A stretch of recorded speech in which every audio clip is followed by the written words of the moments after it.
So now we have two different urns, and still the probability of each of the urns is 1/2. So probability of urn 1 is 1/2, and the probability of urn 2 is 1/2. Okay, so what are we looking for? Well, let me summarize the information here. So urn 1 has 4 blue and 7 gray. So that means there's 11 total. So then if we go to urn 2, I have 6 blue and 4 gray. So that means I've got 10 total. So what am I looking for? I am looking for the probability that the chosen ball is blue, so that's the given, and that it came from urn 1. All right, so what does that mean? That means it's going to be the probability of urn 1 and blue divided by the probability of urn 1 and blue, or try to squeeze it in here, or the probability of urn 2 and blue. All right, so sorry about that. It's kind of messy. So let's break this guy up. So what this turns into is the probability of blue, given that it's urn 1, times the probability that it's urn 1.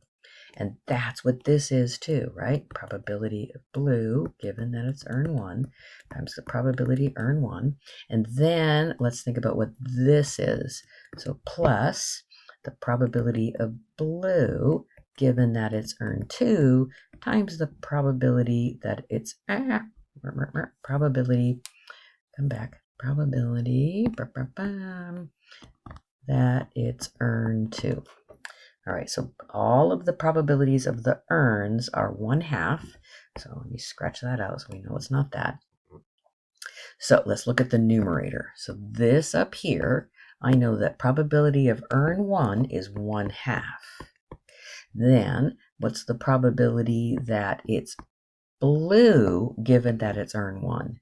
So that would be 4 out of the 11, right? 4 out of the 11. So that's the numerator. And we know that this is this. So I can just write that down again. Times 1/2 plus, okay, so now let's look at what this one is. So probability of urn 2 is again 1/2. And the probability of blue, given that it's urn 2, so that's going to be 6 out of 10. And I love this kind of answer because I can understand your work, give partial credit if you made just a tiny mistake, so don't go doing any decimal things. All right, so let's go to the next one here. So I've got a different probability for the urns. So that's going to be a new thing, but let's check it out what we got here. So urn 1, I think it's kind of helpful to summarize everything, right? So let's do urn 1.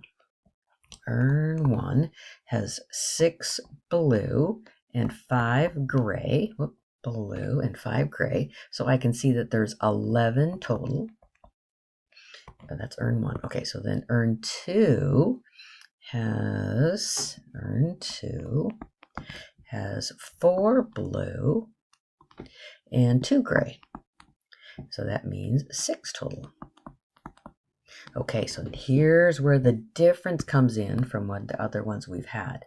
They tell me that there's a different probability for the different urns. So let me just write that up here. Okay, so probability that you choose urn 1 is 0.6. So probability of urn 1 is 0.6 or 0.6. And then probability that you choose urn 2, probability of urn 2, that's 0.4. Okay, now let's go see what they're asking us. If the chosen ball is gray, okay, so the probability, it's given that it's gray. What's the probability it's chosen from urn 1? All right, let's dig in then. So what that means is I'm going to have the probability of gray and urn 1 on the numerator. And then I've got the two different options, right? Probability of gray and urn 1, or 4, the probability of gray, and earn 2. So now let's piece this apart. So this numerator here is the same thing as saying probability of gray, given that it's earn 1, times the probability of earn 1. And again, that's the same thing here. Probability of gray, given that it's earn 1, times the probability of earn 1. Okay, so now let's think about what this one is. This is going to be the probability of gray, given that it's earn 2, times the probability of earn 2. So let's plug things in. I kind of want to go above. You've already written this down, so I'm just going to erase this so I can be looking at the information. So here we go. So I'm going to go upwards here. Okay, so the numerator. So I'm always going to do this one first. Probability that it's earn 1. Probability that it's earn 1 is 0.6. Okay, what's the probability of green given that it's earn 1? Probability of, gray, given that it's earn 1, I've got 5 out of 11. All right, let's look at the denominator. I know that this is the same as this. So let me get rid of all these markings. So I'd have 5 over 11 times a 0.6. Now let's go figure out what this one is. So this is plus. Probability that it's earn 2 is 0.4. And then probability that it's gray, I keep looking at the green print. The gray that it's given earn 2, that would be 2 out of 6. And that's the answer. Beautiful.